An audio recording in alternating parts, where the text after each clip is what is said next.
A quorum being present, the Select Committee to investigate the January 6th attack on the United States Capitol will be in order. Without objection, the chair is authorized to declare the committee in recess at any point.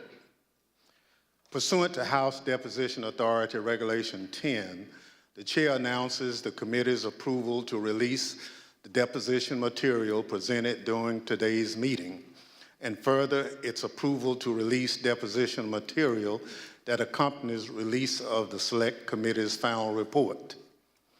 Good afternoon, and may God bless the United States of America. To cast a vote in the United States is an act of faith and hope. When we drop that ballot in the ballot box, we expect the people named on the ballot are going to uphold their end of the deal. The winner swears an oath and upholds it.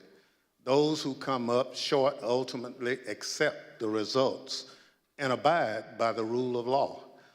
That faith in our system is the foundation of American democracy. If the faith is broken, so is our democracy. Donald Trump broke that faith.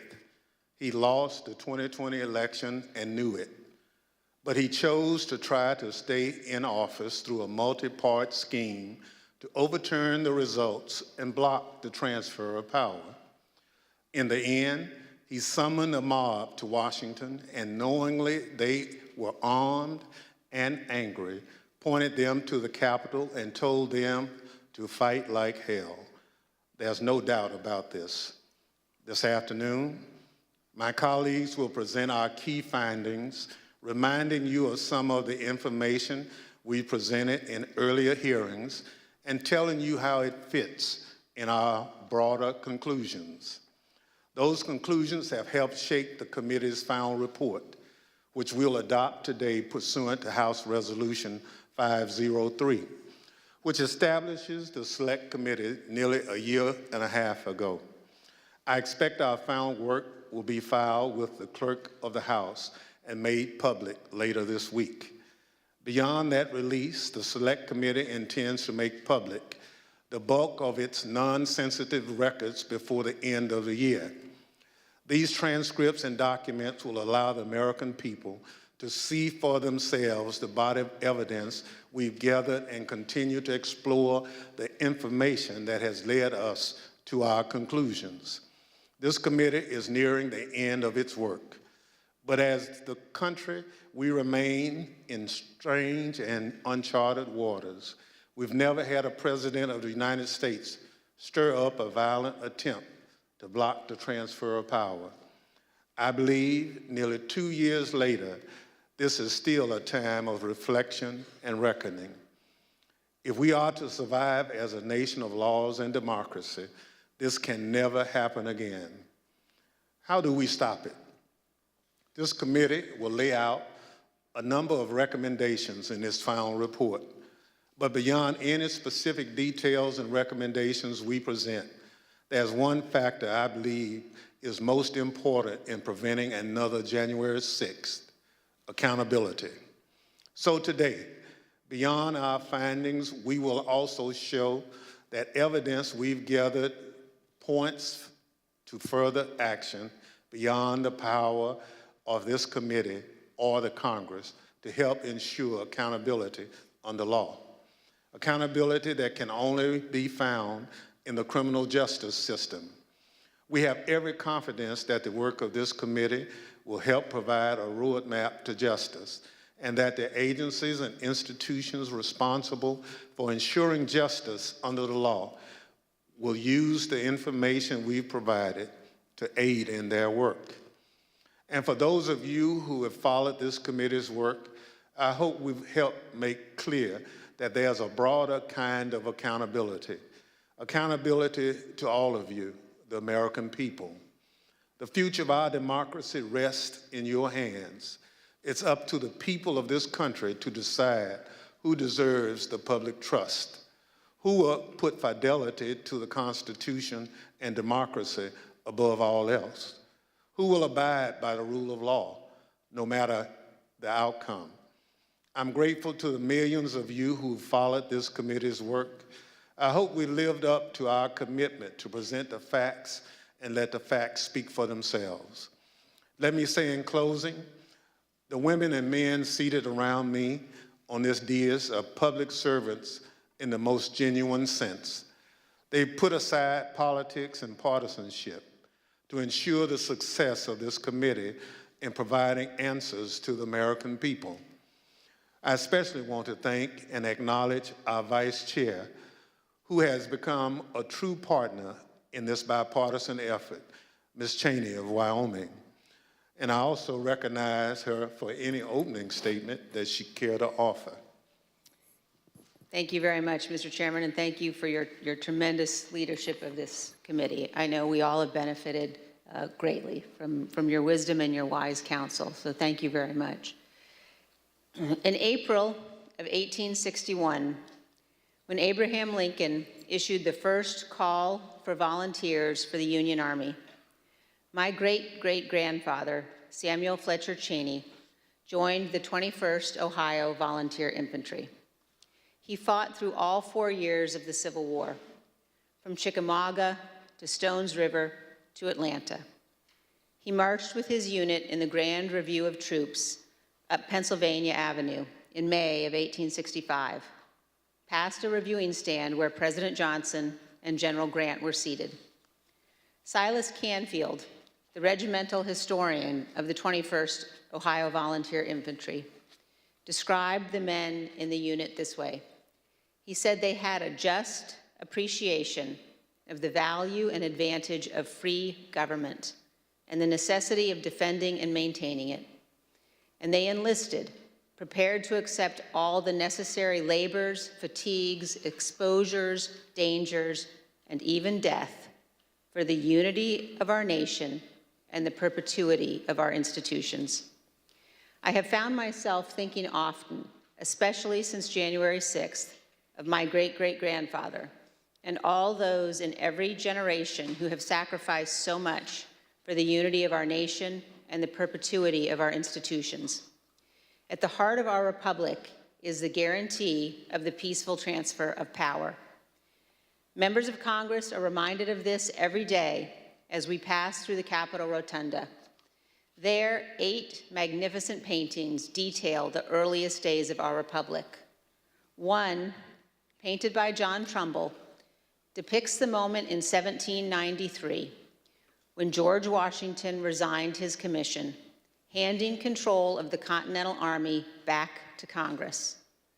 Trumbull called this, quote, one of the highest moral lessons ever given the world. With this noble act, George Washington established the indispensable example of the peaceful transfer of power in our nation.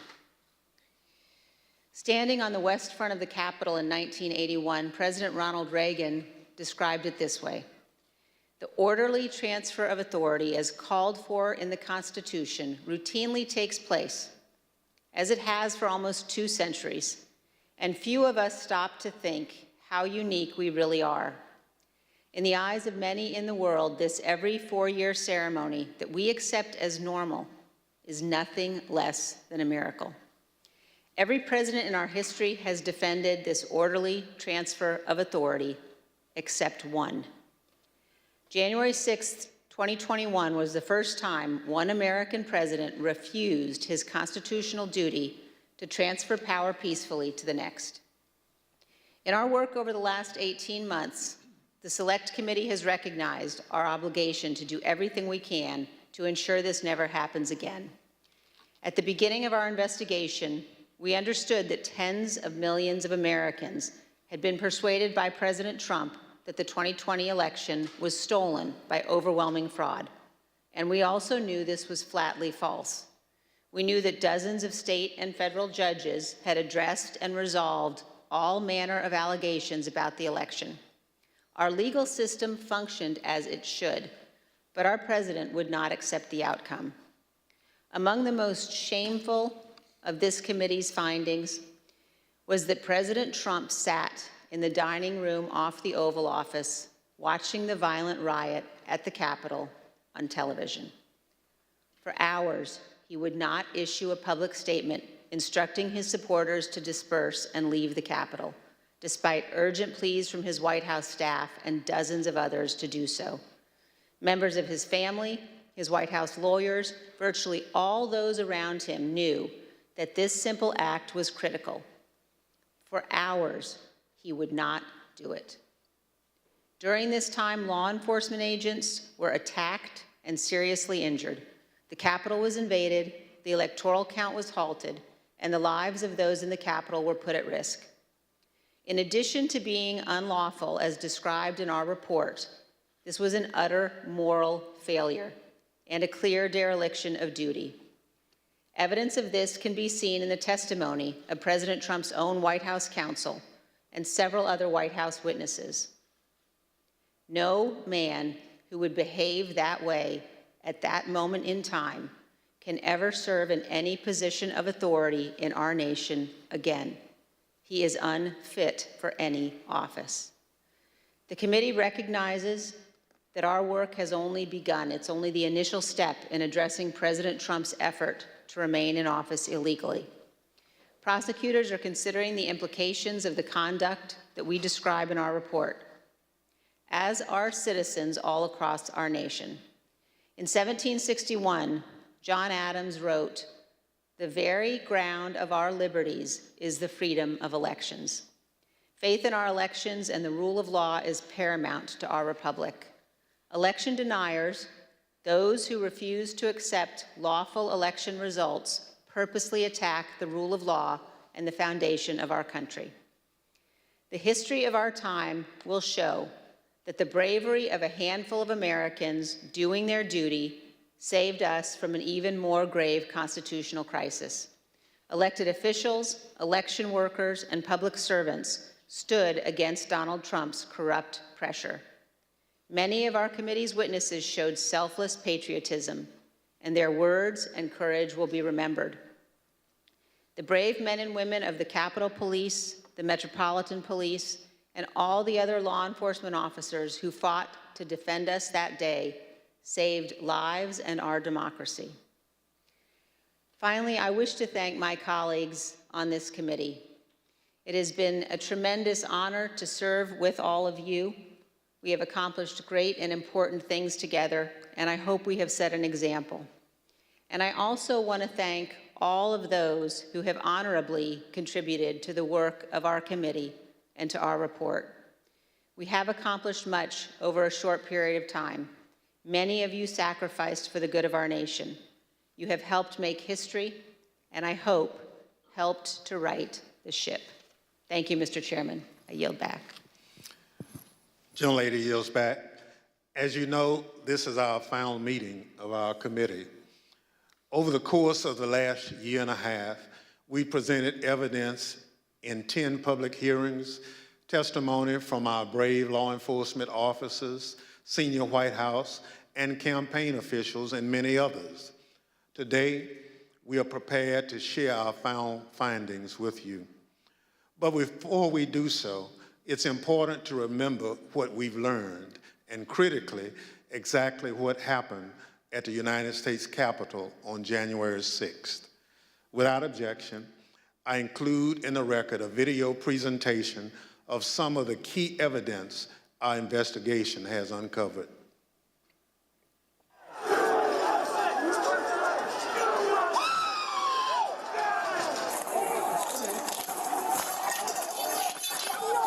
There were officers on the ground. They were bleeding. They were throwing up. I mean, I saw friends with blood all over their faces. I was slipping in people's blood. As I was swarmed by a violent mob, they ripped off my badge. They grabbed and stripped me of my radio. They seized ammunition that was secured to my body. They began to beat me with their fists and with what felt like hard metal objects.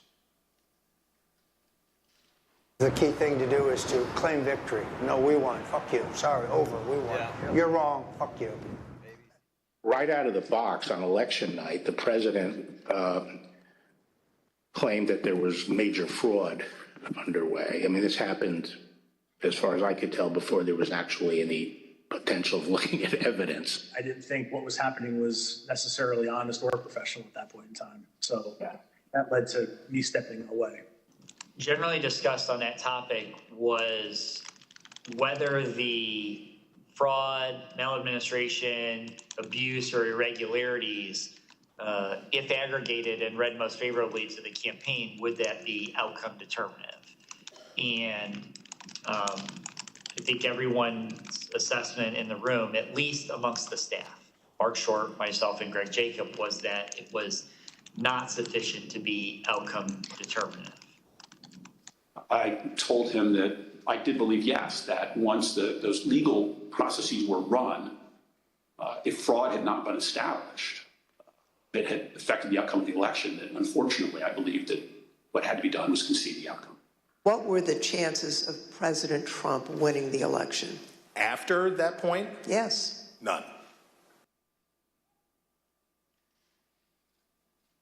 So what are we going to do here, folks? I only need 11,000 votes. Fellas, I need 11,000 votes. Give me a break. The numbers are the numbers. The numbers don't lie. We had many allegations, and we investigated every single one of them. Did one of them make a comment that they didn't have evidence, but they had a lot of theories? That was Mr. Giuliani. And what exactly did he say, and how'd that come up? My recollection, he said, we've got lots of theories, we just don't have the evidence. You're asking me to do something that's never been done in history, the history of the United States,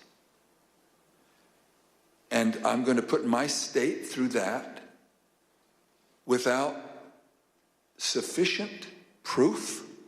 It's a tape earlier in the day of Ruby Freeman and Shay Freeman Moss and one other gentleman quite obviously, surreptitiously passing around USB ports as if they're vials of heroin or cocaine. In one of the videos we just watched, Mr. Giuliani accused you and your mother of passing some sort of USB drive to each other. What was your mom actually handing you on that video? A ginger mint. Do you know how it feels to have the President of the United States to target you? The President of the United States is supposed to represent every American, not to target one. I made it clear I did not agree with the idea of saying the election was stolen and putting out this stuff, which I told the president was bullshit. He wanted to talk about that he thought the election had been stolen or was corrupt, and that there was widespread fraud. And I had told him that our reviews had not shown that to be the case. And I said something to the effect of, sir, we've done dozens of investigations, hundreds of interviews.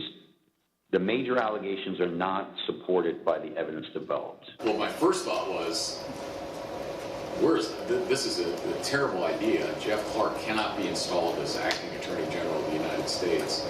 You ultimately told us that you described this meeting as not this meeting, the Georgia letter that was proposed as an effing murder-suicide pact. Do you remember using the term murder-suicide pact? Yes.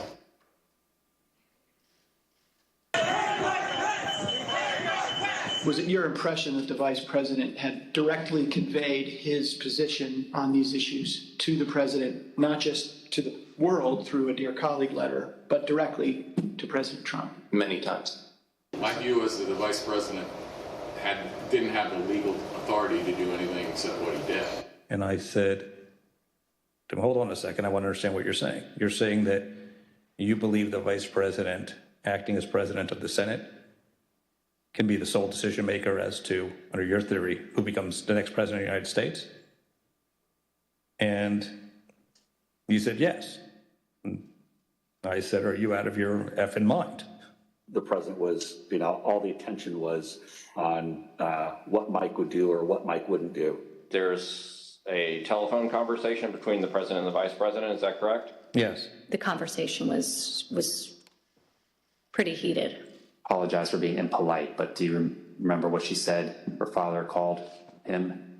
The P word. It was clear that it was escalating and escalating quickly. So then when that tweet, the Mike Pence tweet, was sent out, I remember us saying that that was the last thing that needed to be tweeted at that moment. It felt like he was pouring gasoline on the fire by tweeting that. They gained access to the second floor, and I've got public about 5 feet from me down here below. Okay, copy. They are on the second floor, moving in now. We may want to consider getting out and leaving now. Copy. The members of the VPT-TEL at this time were starting to fear for their own lives. There were calls to say goodbye to family members, so on and so forth. Approximately 40 feet. That's all there was. 40 feet between the vice president and the mob. Donald Trump and his allies and supporters are a clear and present danger to American democracy.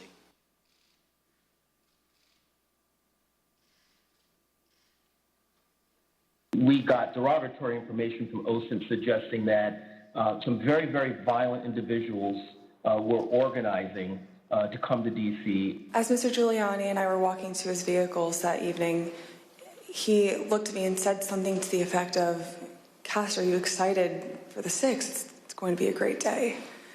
I remember looking at him saying, "Rudy, could you explain what's happening on the 6th?"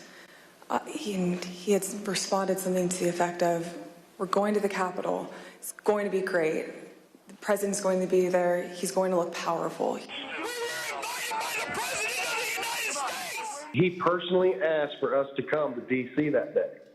And I thought, for everything he's done for us, if this is the only thing he's going to ask of me, I'll do it. Well, basically, the president, got everybody riled up, told everybody to head on down. So we basically were just following what he said.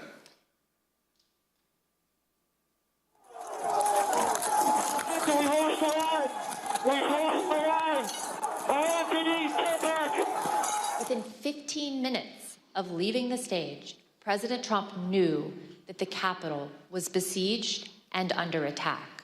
So are you aware of any phone call by the President of the United States to the Secretary of Defense that day? Not that I'm aware of, no. Are you aware of any phone call by the President of the United States to the Attorney General of the United States that day? No. Are you aware of any phone call by the President of the United States to the Secretary of Homeland Security that day? I'm not aware of that, no. Did you ever hear the president No. ask for the National No. Guard? Did you ever hear the president ask for law enforcement response? No. You got an assault going on the Capitol of the United States of America. And there's nothing. No call, nothing, zero. I remember Pat saying something to the effect of, "Mark, we need to do something more. They're literally calling for the vice president to be effing hung." And Mark had responded something to the effect of, "You heard him, Pat. He thinks Mike deserves it. He doesn't think they're doing anything wrong." You on the staff did not want people to leave the Capitol. On the staff? In the White House. I can't think of anybody, on that day who didn't want people to get out of the Capitol once particularly once the violence started. No. I mean,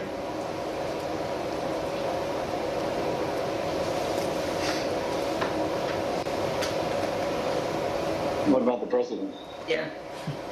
well, she said the staff. So I answered. No, I said in the White House. Oh, I'm sorry. I apologize. I thought you said who else on the staff.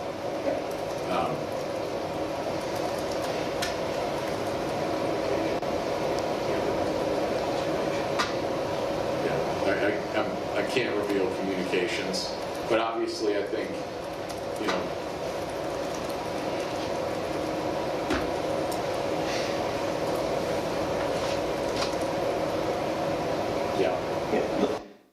I said, "Good, John. Now I'm going to give you the best free legal advice you're ever getting in your life. Get a great effing criminal defense lawyer. You're going to need it." General Flynn, do you believe in the peaceful transition of power in the United States of America?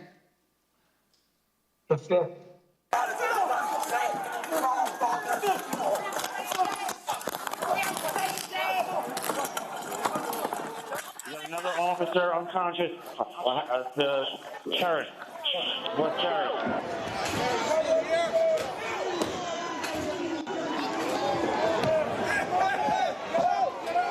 I don't want to say the election's over. I just want to say Congress has certified the results without saying the election's over, okay?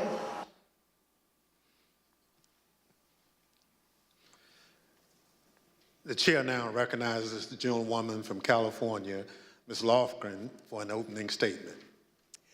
Thank you, Mr. Chairman. Over the last 18 months, the Select Committee has conducted a congressional investigation of enormous scale, seeking to uncover the depth and breadth of ex-President Trump's multi-part plan to reverse the lawful outcome of the 2020 presidential election. We've compiled an immense volume of documents collected from countless individuals, law enforcement agencies, and federal and state authorities. Many of our efforts to get the evidence required litigation in federal court, including the U.S. Supreme Court. We've taken the testimony of hundreds of witnesses. And while we couldn't show them all during the hearings, we focused on those who were most central, including our ex-president's White House aides, his senior Department of Justice officials, and senior members of his campaign. Based on this assembled evidence, the Select Committee has reached a series of specific findings. Now, many of these findings pertain to what has been called the big lie, the enormous effort led by ex-President Trump to spread baseless accusations and misinformation in an attempt to falsely convince tens of millions of Americans that the election had been stolen from him. Beginning even before the election and continuing through January 6th and thereafter, Donald Trump purposely disseminated false allegations of fraud in order to aid his effort to overturn the 2020 election. Ex-President Trump's decision to declare victory falsely on election night wasn't a spontaneous decision. It was premeditated. The committee has evidence that ex-President Trump planned to declare victory and unlawfully to call for the vote counting to stop, and that he told numerous allies about his intent in the weeks before the election. The committee found that Mr. Trump raised hundreds of millions of dollars with false representations made to his online donors. The proceeds from his fundraising, we have learned, have been used in ways that we believe are concerning. In particular, the committee has learned that some of those funds were used to hire lawyers. We've also obtained evidence of efforts to provide or offer employment to witnesses. For example, one lawyer told a witness the witness could, in certain circumstances, tell the committee that she didn't recall facts when she actually did recall them. That lawyer also did not disclose who was paying for the lawyer's representation, despite questions from the client seeking that information. He told her, quote, "We're not telling people where funding is coming from right now." We've learned that a client was offered potential employment that would make her, quote, "financially very comfortable," as the date of her testimony approached, by entities that were apparently linked to Donald Trump and his associates. These offers were withdrawn or didn't materialize as reports of the content of her testimony circulated. The witness believed this was an effort to affect her testimony, and we are concerned that these efforts may have been a strategy to prevent the committee from finding the truth. Throughout the post-election period, ex-President Trump was told repeatedly by his campaign advisors, government officials, and others there was no evidence to support his claims of election fraud. Even since our last hearing, the Select Committee has obtained testimony from new witnesses who've come forward to tell us about their conversations with ex-President Trump on this topic. Here is one of his senior advisors, Hope Hicks. Seeing evidence of fraud on a scale that would have impacted the outcome of the election, and I was becoming increasingly concerned that we were damaging we were damaging his legacy. What did the president say in response to what you just described? He said something along the lines of, nobody will care about my legacy if I lose. So that won't matter. The only thing that matters is winning. Despite all that, he continued to purposely and maliciously make false claims, sometimes within a day of being told that a particular claim was false and unsupported by the evidence. By the time the Electoral College met to cast its votes on December 14th, 2020, a number of President Trump's senior staff, cabinet officials, and members of his family were urging him to facilitate a peaceful transition to the incoming administration. He disregarded their advice, and he continued to claim publicly that the election had been stolen from him. Numerous state and federal courts evaluated and rejected the Trump campaign's claims of voter fraud, including 11 judges appointed by ex-President Trump himself. Many of these courts issued scathing opinions, criticizing the lack of evidence that ex-President Trump and his allies had advanced to support their claims. Numerous individuals associated with these efforts have since acknowledged that they were unable to find sufficient evidence of fraud to affect the election results, including in testimony to this select committee. Still, ex-President Trump repeated those false claims and tried to convince his supporters the election was stolen. This was an attempt to justify overturning the lawful election results. Donald Trump knowingly and corruptly repeated election fraud lies, which incited his supporters to violence on January 6th. He continues to repeat his meritless claim that the election was stolen even today and continues to erode our most cherished and shared belief in free and fair elections. Mr. Chairman, I yield back. Gentlewoman yields back. The chair recognizes the gentleman from California, Mr. Schiff, for an opening statement. Thank you, Mr. Chairman. Building on his constant repetition of the big lie, President Trump engaged in an unprecedented effort to obstruct the joint session on January 6th, the proceeding where his electoral loss would be certified by Congress. This effort began in part in the states, which hold, count, and ultimately determine the winners of presidential elections. Many state officials were targeted by President Trump and his campaign. The local election workers he accused baselessly of election fraud, the state officials he pressured to stop the count or to find votes that didn't exist, and the state legislative officials he urged to disregard the popular will of the voters and their oath of office in order to name him the winner instead. Here are the Select Committee findings about President Trump's state pressure campaign. President Trump and his enablers repeatedly pressured state officials to take action to overturn the results of the election. The most dramatic example of this campaign of coercion was the president's January 2nd, 2021 call to Georgia Secretary of State Brad Raffensperger, in which the president urged the secretary to find 11,780 votes he needed to change the outcome in that state. During that call, President Trump again repeated conspiracy theories about the election that his own appointees at the Department of Justice had already debunked. Trump also made what Secretary Raffensperger apparently considered a threat, accurately considered a threat, suggesting that Raffensperger and his attorney, that they could be subject to criminal prosecution if they didn't follow through with his demands. Then, in repeated telephone calls and in-person meetings, Donald Trump pressured state elections officials and state legislators to alter official election results. But courageous public servants, including Republicans like Rusty Bowers, held firm and refused to put Donald Trump over their oath to the Constitution. When Donald Trump's pressure campaign did not achieve the results he wanted, he oversaw an effort to obtain and transmit false Electoral College ballots to Congress and the National Archives. The false ballots were created by fake Republican electors on December 14th. At the same time, the actual certified electors in those states were meeting to cast their votes for President Biden. By that point in time, election-related litigation was over in all or nearly all of these states, and Trump campaign election lawyers realized that the fake slates were unjustifiable on any grounds and may be unlawful.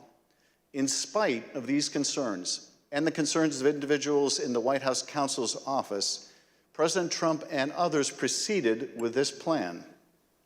The Select Committee has developed evidence that these intentionally false documents were transmitted to multiple officers of the federal government and were intended to interfere with the proper conduct of the joint session, where the existence of so-called competing slates of electors would serve as a pretext for legitimate electoral votes to be rejected.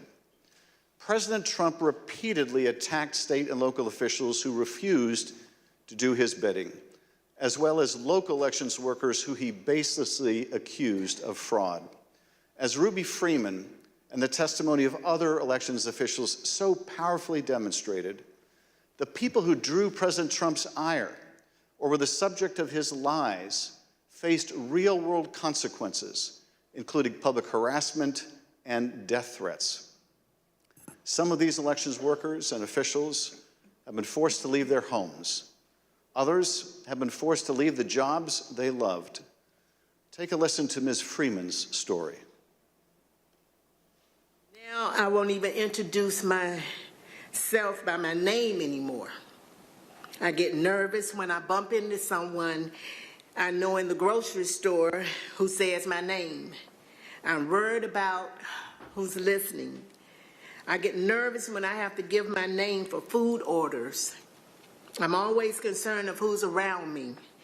I've lost my name and I've lost my reputation. The treatment of Ms. Freeman and her daughter Shay Moss and so many others around the country was callous, inhuman, inexcusable, and dangerous. And those responsible should be held accountable. Mr. Chairman, I yield back. Gentleman yields back.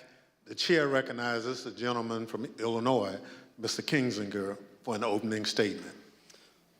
Thank you, Mr. Chairman. Certainly one of the many important components of our federal government is the Department of Justice. It's the body that it's responsible for enforcing our laws and investigating criminal wrongdoing. For this reason, it's of the utmost importance that our Department of Justice operates as a fair and neutral body that enforces our federal laws without fear or without favor. It is this critical function that President Trump sought to corrupt, as he sought to use the Department of Justice to investigate and prosecute purported election fraud and to help him convince the public that the election was stolen. The Select Committee has made the following findings with respect to the Department of Justice. In the weeks immediately following the 2020 election, Attorney General Bill Barr advised President Trump that the Department of Justice had not seen any evidence to support Trump's theory that the election was stolen by fraud. No evidence. Over the course of the 3 meetings in this post-election period, Attorney General Barr assured President Trump that the Justice Department was properly investigating claims of election fraud. He debunked numerous election fraud claims, many of which the president would then go on to repeat publicly. And he made clear that President Trump was doing, quote, a great disservice to the country by pursuing them. After Attorney General Barr's resignation, President Trump requested that the acting leadership of the department, Jeffrey Rosen and Richard Donahue, quote, just say the election was corrupt and leave the rest to me and the Republican congressman. In other words, just tell a small lie to put the facade of legitimacy on this lie, and the Republican congressman and I can distort and destroy and create doubt all ourselves. Between December 23rd and January 3rd, President Trump called or met with them nearly every day and was told repeatedly the department investigation showed no factual support for Trump's fraud allegations. Mr. Rosen and Mr. Donahue told him that the fraud claims were simply untrue. As Mr. Rosen and Mr. Donahue continued to resist, President Trump then tried to install a loyalist named Jeffrey Clark to lead the department as acting Attorney General. On several occasions, Clark met with the president, apparently along with Representative Scott Perry, without authorization, promising to take the actions that Barr, Rosen, and Donahue had refused to take. In particular, Mr. Clark intended to send a letter that he had drafted with the help of a political appointee that the White House installed at DOJ with just weeks left in the administration. Mr. Clark intended to send the letter to officials in numerous states, informing them falsely, of course, that the department had identified significant concerns about the election results in their state and encouraging their state legislatures to come into special session to consider appointing Trump rather than Biden electors. Here's Acting Deputy Attorney General Donahue describing his reaction to Mr. Clark's proposed letter. Some drafting letters without the knowledge of what the department had actually done in terms of investigations, that he was being reckless. And I recall toward the end saying, what you're proposing is nothing less than the United States Justice Department meddling in the outcome of a presidential election.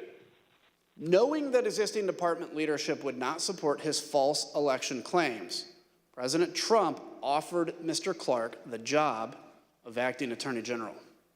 In a dramatic January 3rd meeting in the Oval Office, Rosen, Donahue, White House counsel Pat Cipollone, and White House lawyer Eric Hirschman strongly objected to the appointment of Jeffrey Clark as acting Attorney General. Mr. Clark pleaded his case and offered to send the letter that he had drafted. The White House counsel called the Clark letter, quote, a murder-suicide pact. Numerous White House and Department of Justice lawyers all threatened to resign if Mr. Clark was appointed. Donald Trump would be leading a graveyard. It was only after the threat of mass resignations that President Trump rescinded his offer to Mr. Clark. Mr. Chairman, I yield back. Gentleman yields back. The chair recognizes the gentleman from California, Mr. Aguilar, for an opening statement. Thank you, Mr. Chairman. Former President Trump's multi-part plan didn't stop with the states or with the Department of Justice. It touched nearly every component of our federal system, ranging from the courts to Congress to his own Vice President, Mike Pence. In the weeks before January 6th, Mr. Trump turned to the man who had served him loyally for 4 years. He embraced an illegal scheme proposed by John Eastman and others who concocted an unfounded legal theory that the vice president could reject Joe Biden's electoral votes during the joint session. When Vice President Pence and many others, including Trump's own lawyer, John Eastman, told him correctly that former President Trump spearheaded an unprecedented campaign to coerce him to do it anyway, ultimately culminating in a dangerous threat to Mr. Pence's life on January 6th. These are the Select Committee's findings with respect to the pressure campaign against the Vice President. John Eastman admitted in advance of the 2020 election that Mike Pence could not lawfully refuse to count official electoral votes.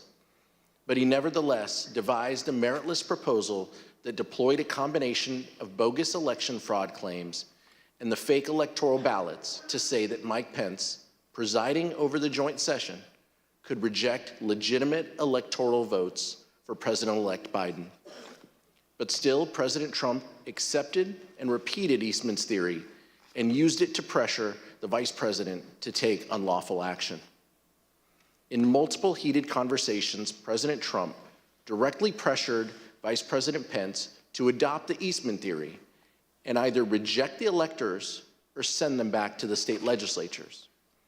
The vice president consistently resisted and repeatedly told the president that he did not possess the authority to do what President Trump directed. This culminated in an angry phone call on the morning of January 6th between President Trump and Vice President Pence, during which the former president repeatedly berated Mr. Pence by cursing and leveling threats. White House staffer Nick Luna was one of the many witnesses who heard the call as it happened. Take a listen at Mr. Luna's testimony. Did you hear any part of the phone call, even if just the end that the president was speaking from? I did, yes. All right, and what'd you hear? So as I was dropping off the note, my memory, I remember hearing the word wimp. Either he called him a wimp. I don't remember if he said, you are a wimp, you'll be a wimp. Wimp is the word I remember. Something to the effect, the wording's wrong. I made the wrong decision 4 or 5 years ago. In the face of the vice president's resistance, the former president and others exerted both private and public pressure to change his mind. In his speech on the Ellipse on the afternoon of January 6th, former President Trump told the crowd that Vice President Pence needed the courage to do what he has to do. Once the riot began, President Trump deliberately chose to issue a tweet attacking Mr. Pence, knowing that the crowd had already grown violent. Almost immediately thereafter, the crowd around the Capitol surged, and between 2:30 and 2:35 p.m., the Metropolitan Police line on the west front of the Capitol broke. This was the first time in MPD history that a line like this had broken. Rioters at the Capitol were heard chanting, "Hang Mike Pence," through the afternoon. As a result of this unrest, Vice President Pence was forced to flee to a secure location where he actively coordinated with law enforcement and other governmental officials to address the ongoing violence. Mr. Chairman, I yield back. Gentleman yields back. The chair recognizes the gentlewoman from Florida, Ms. Murphy, for an opening statement. Thank you, Mr. Chairman. Ultimately, President Trump did not succeed in bending state and federal officials to his will. At every turn, state officials, the Department of Justice, Mike Pence, and many others stood up for the rule of law and resisted the president's wishes. In that way, our American institutions held after the 2020 election. But that did not stop President Trump. Instead, he turned to his supporters, those who believed his lies about a stolen election. He summoned a crowd to the nation's capital on January 6, hoping that they would pressure Congress to do what he could not do on his own. The Select Committee has made the following findings on this issue. 2 years ago today, in the early morning hours of December 19th, Donald Trump sent a tweet urging his supporters to travel to Washington for a protest on January 6th. "Be there, we'll be wild," he tweeted. Between December 19th and January 6th, the president repeatedly encouraged his supporters to come to Washington. The president's December 19th tweet galvanized domestic violent extremists, including members of the Oath Keepers, the Proud Boys, and organized militia groups. These individuals began organizing to come to the Capitol in large numbers with the specific intent to use violence to disrupt the certification of the election during the joint session. Prior to January 6th, the FBI, Secret Service, U.S. Capitol Police, D.C. government, and other law enforcement agencies gathered substantial evidence suggesting the risk of violence at the Capitol during the joint session. These included warnings like the following. Their plan is to literally kill people. Please take this tip seriously and investigate further. President Trump supporters have proposed a movement to occupy Capitol Hill. Alert regarding the VP being a dead man walking if he doesn't do the right thing. I saw several other alerts saying they will storm the Capitol if he doesn't do the right thing.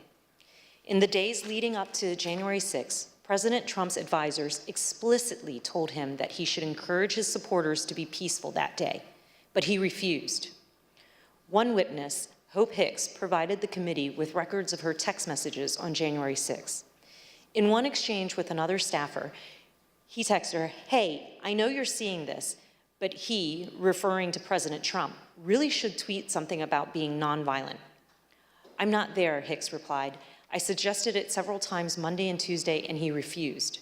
When Ms. Hicks came in to provide testimony to the committee, we asked her about this exchange. Her explanation is that the he in this text wasn't the president, but rather it was Eric Hirschman. Take a listen to her testimony. When you wrote, "I suggested it several times," and it presumably means that the president say something about being nonviolent. He wrote, "I suggested it several times Monday and Tuesday, and he refused." Tell us what happened. Sure. I didn't speak to the president about this directly, but I communicated people like Eric Hirschman that it was my view that it was important that the president put out some kind of message in advance of the event. And what was Mr. Hirschman's response? Mr. Hirschman said that he had made the same, recommendation directly to the president, and that he had refused.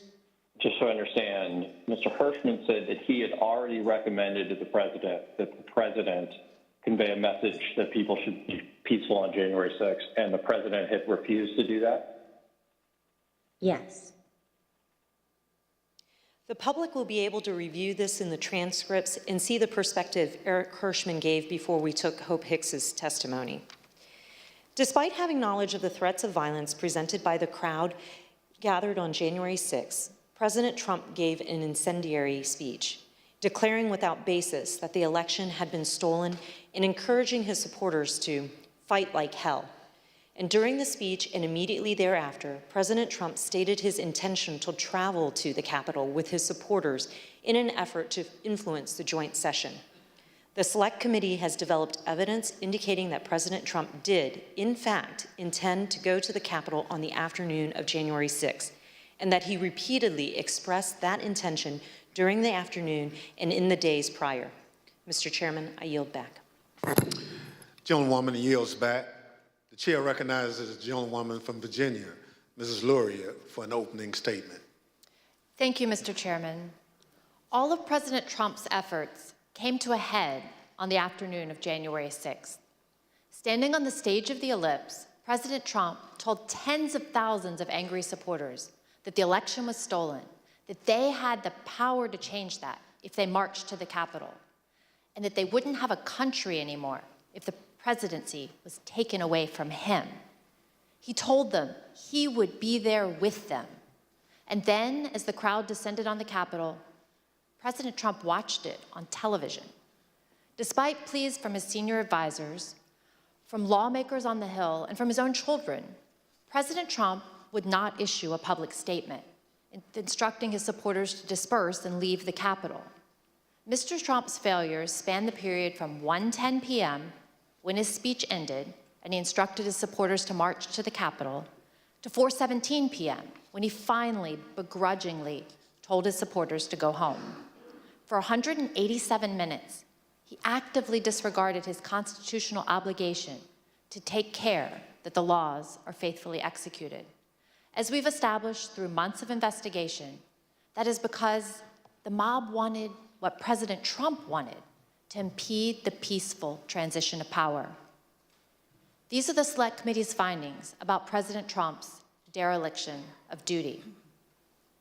From the outset of the violence, and for several hours that followed, people at the Capitol, people inside President Trump's administration, elected officials of both parties, members of President Trump's own family, and even Fox News commentators who were sympathetic to President Trump, all tried to contact the White House to urge him to do one singular thing, the one thing that all of these people immediately understood was required: instruct his supporters to leave the Capitol.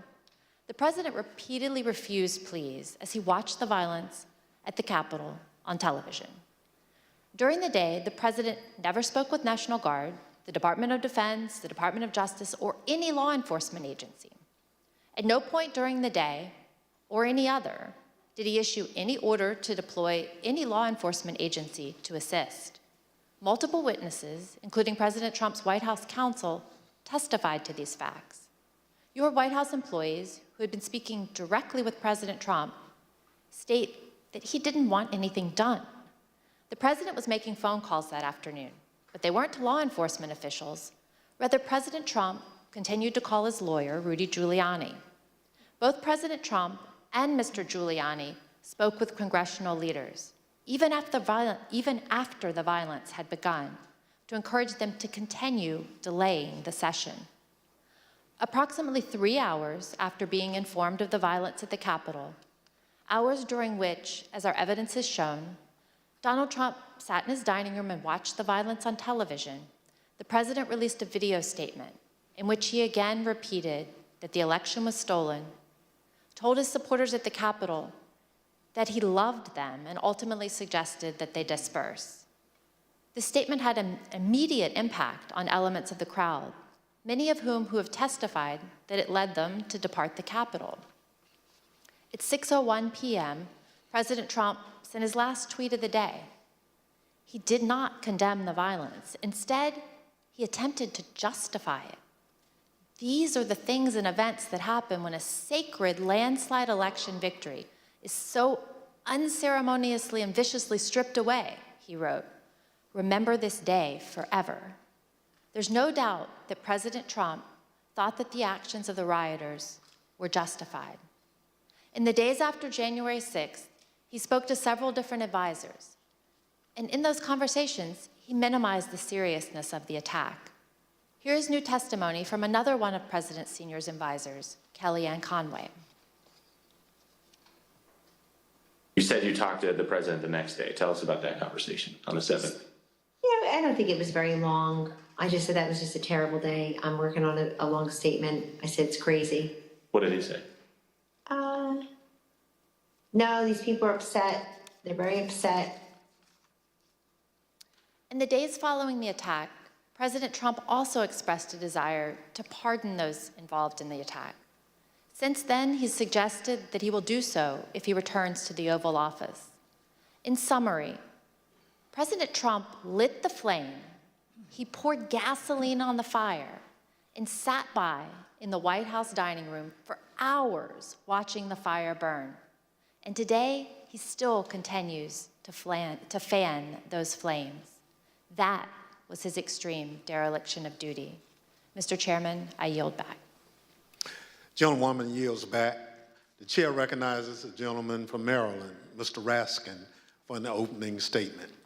Thank you, Mr. Chairman, and I want to thank you for your extraordinary leadership of this committee. Generations to come will praise you and the Vice Chair for your unswerving devotion to the rule of law. Several months ago, you tasked several of our members in a subcommittee with bringing recommendations to the full committee about potential referrals to the Department of Justice and other authorities based on evidence of criminal and civil offenses that has come to our attention over the course of our investigation. We are now prepared to share those recommendations today. Mr. Chairman, let me begin with some relevant background considerations to our criminal referrals. The dangerous assault on American constitutional democracy that took place on January 6, 2021 consists of hundreds of individual criminal offenses. Most such crimes are already being prosecuted by the Department of Justice. We proposed to the committee advancing referrals where the gravity of the specific offense, the severity of its actual harm, and the centrality of the offender to the overall design of the unlawful scheme to overthrow the election compel us to speak. Ours is not a system of justice where foot soldiers go to jail and the masterminds and ringleaders get a free pass. Mr. Chairman, as you know, our committee had the opportunity last spring to present much of our evidence to a federal judge, something that distinguishes our investigation from any other congressional investigation I can recall. In the context of resolving evidentiary privilege issues related to the crime-fraud doctrine in the Eastman case, U.S. District Court Judge David Carter examined just a small subset of our evidence to determine whether it showed the likely commission of a federal offense. The judge concluded that both former President Donald Trump and John Eastman likely violated 2 federal criminal statutes. This is the starting point for our analysis today. The first criminal statute we invoke for referral, therefore, is Title 18, Section 1512C, which makes it unlawful for anyone to corruptly obstruct, influence, or impede any official proceeding of the United States government. We believe that the evidence described by my colleagues today and assembled throughout our hearings warrants a criminal referral of former President Donald J. Trump John Eastman and others for violations of this statute. The whole purpose and obvious effect of Trump's scheme were to obstruct, influence, and impede this official proceeding, the central moment for the lawful transfer of power in the United States. Second, we believe that there is more than sufficient evidence to refer former President Donald J. Trump, John Eastman, and others for violating Title 18, Section 371. This statute makes it a crime to conspire to defraud the United States. In other words, to make an agreement to impair, obstruct, or defeat the lawful functions of the United States government by deceitful or dishonest means. Former President Trump did not engage in a plan to defraud the United States acting alone. He entered into agreements, formal and informal, with several other individuals who assisted him with his criminal objectives. Our report describes in detail the actions of numerous co-conspirators who agreed with and participated in Trump's plan to impair, obstruct, and defeat the certification of President Biden's electoral victory. That said, the subcommittee does not attempt to determine all of the potential participants in this conspiracy, as our understanding of the role of many individuals may be incomplete even today because they refuse to answer our questions. We trust that the Department of Justice will be able to form a far more complete picture through its own investigation. Third, we make a referral based on Title 18, Section 1001, which makes it unlawful to knowingly and willfully make materially false statements to the federal government. The evidence clearly suggests that President Trump conspired with others to submit slates of fake electors to Congress and the National Archives. We believe that this evidence we set forth in our report is more than sufficient for a criminal referral of former President Donald J. Trump and others in connection with this offense. As before, we don't try to determine all of the participants in this conspiracy, many of whom refuse to answer our questions while under oath. We trust that the Department of Justice will be able to form a more complete picture through its own investigation. The fourth and final statute we invoke for referral is Title 18, Section 2383. The statute applies to anyone who incites, assists, or engages in insurrection against the United States of America, and anyone who gives aid or comfort to an insurrection. An insurrection is a rebellion against the authority of the United States. It is a grave federal offense anchored in the Constitution itself, which repeatedly opposes insurrections and domestic violence, and indeed uses participation in insurrection by office holders as automatic grounds for disqualification from ever holding public office again at the federal or state level. Anyone who incites others to engage in rebelling, assists them in doing so, or gives aid and comfort to those engaged in insurrection is guilty of a federal crime.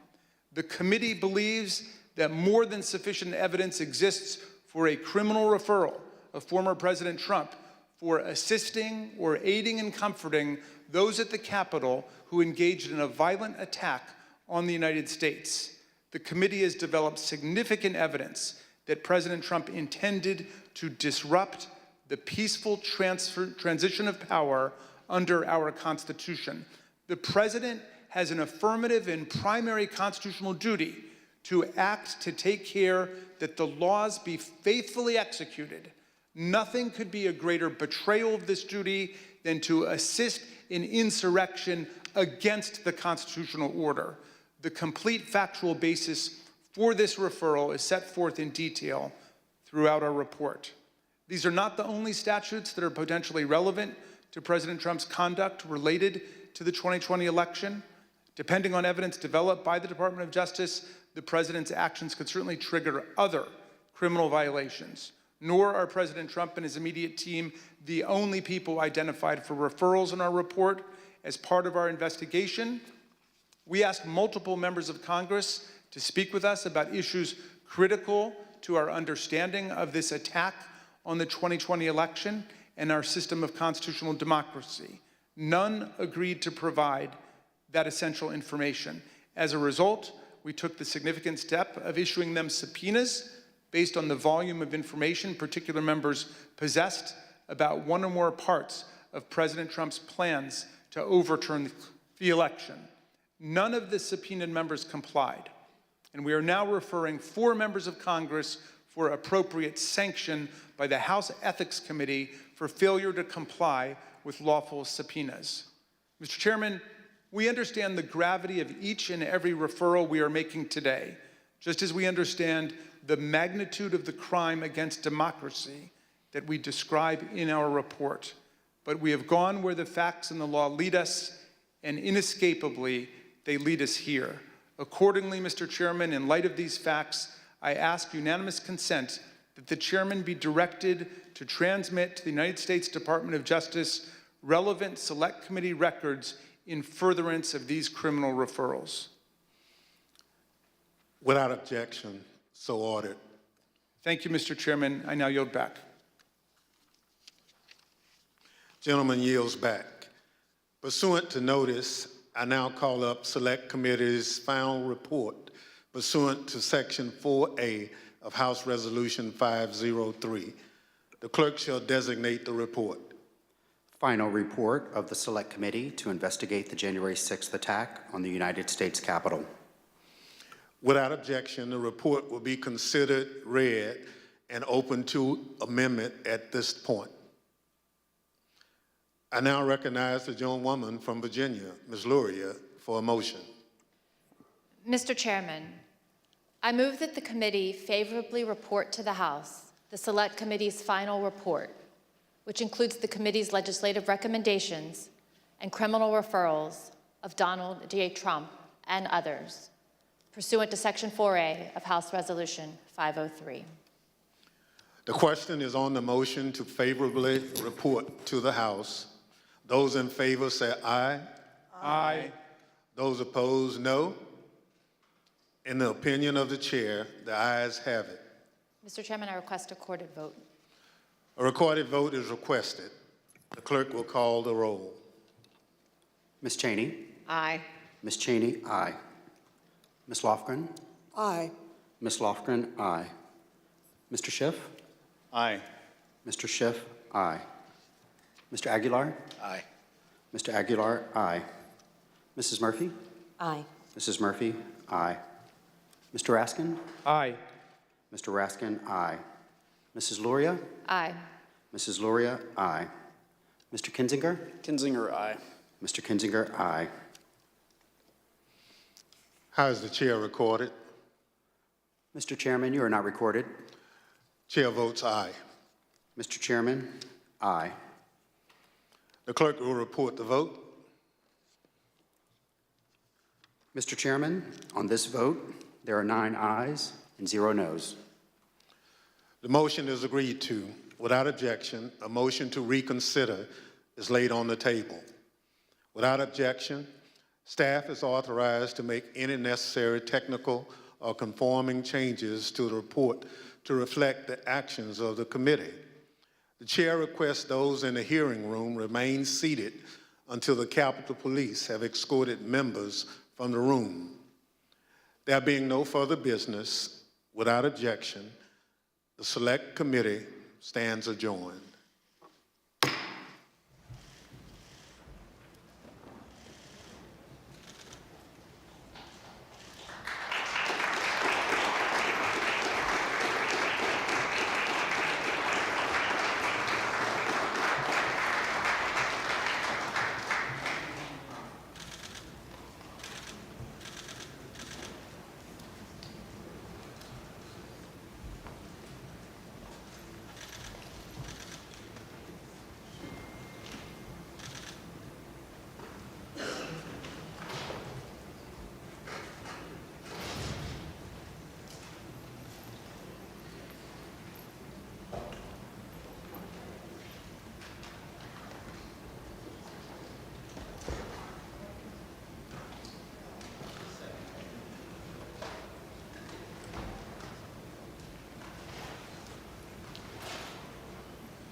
For more Trump associates